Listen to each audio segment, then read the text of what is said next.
In a bright and peaceful kingdom by the sea, there lived a princess known across the land, not for jewels or riches, but for her kindness. Her name was Princess Elara. With a heart full of kindness and a mind guided by wisdom, Elara ruled her kingdom with gentle strength. But more than anything, she loved the sea. Come on, Luma. Let's see what the sea has to say today.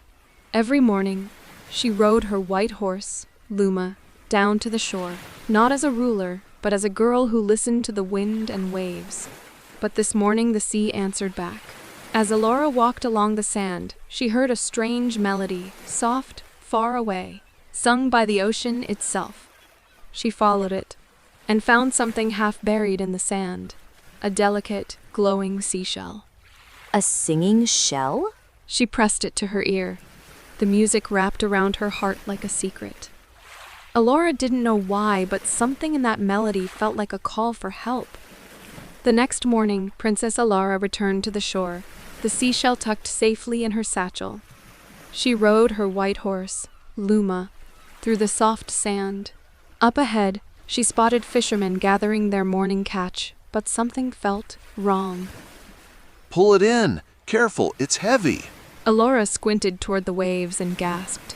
Trapped in the net, tangled and struggling, was not a fish, but a merman with silver scales, long dark hair, and frightened eyes. That's not a fish. Stop! Stop! Elara leapt from her horse and ran toward the net. Without waiting, she grabbed a fisherman's knife and cut through the ropes. The fisherman stared in disbelief as the merman gasped for air and locked eyes with the princess. What is that creature? He is not a creature. He is alive and frightened. Release him back to the ocean, now. The merman vanished beneath the waves, but not before casting one last glance at Elara, a look full of wonder and gratitude. The sea was calm that evening, but Princess Elara's heart felt like a storm. She stood by the shore where she had saved the merman, staring out at the waves. Who was he? Why couldn't he speak?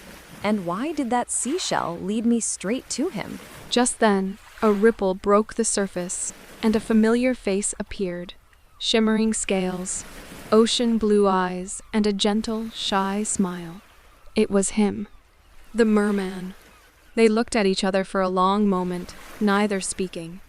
Elara smiled. You came back. He nodded slowly but said nothing. Not a single word. She stepped closer, kneeling by the edge of the rocks.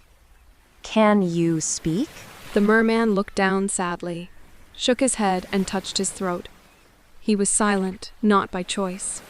But words weren't needed. That day, they sat together near the tide pools. Elara drew shapes in the sand, a fish, a crown, a smile. The merman smiled back and traced a starfish beside her drawing. They laughed without sound. They played without words. The next few days, Elara returned again and again. She and the merman met by the same rocks. He still couldn't speak, but he laughed, splashed, and played with a joy that sparkled brighter than the waves. One day, Elara brought the seashell with her. This seashell, it sang to me. It brought me to you. Why? The merman looked at it and his eyes widened.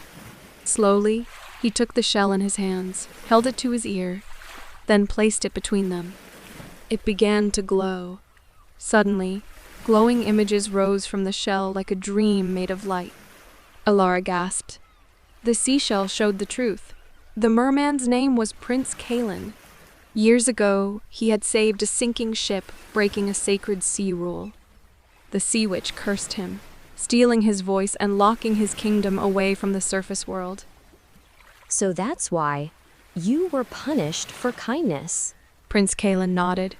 From that day on, Elara and Kaelen met in secret. One day, Kaelen even pulled her gently into the shallow waves, showing her how to float. Hey, my dress is soaked.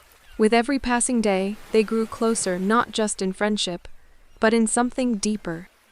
But far beneath the waves, someone was watching. In her dark coral cave, The sea witch stirred.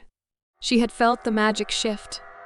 The curse is cracking, and it's because of her, that human girl. She rose in a swirl of sea smoke and lightning. If they want to break the rules, I'll make them both suffer. The next evening, the skies turned dark. Waves slammed the rocks. Elara raced to the beach, the seashell glowing hot in her hand. Kaelen? Kaelen, where are you? Suddenly, the sea witch rose from the waves, her eyes glowing green. Did you think you could change the rules of the sea, little princess? Kaelen appeared behind her, held in chains of glowing seaweed. Let him go! Only if you give me something in return. Something you'll never get back. Elara's hands shook. She looked at Kaelen scared, but still brave. And in that moment, she made a choice. Take my voice. Take my crown. Just let him go, and let the ocean be free. Willing to give up your world for him? Elara nodded, stepping forward. She held out the glowing seashell, and it burst with golden light. The chains shattered. The waves stilled. No, ooh. She vanished in a spiral of smoke, banished by Elara's selfless act. The seashell floated gently between Elara and Kaelen, glowing bright as the sun. Then, Kaelen took a breath. Elara, You spoke. you gave everything for me. Her kindness had broken the curse. One last time, Elara held the seashell to her ear. I'll never forget. The song that brought us together. Under a whale so deep and blue, a sea of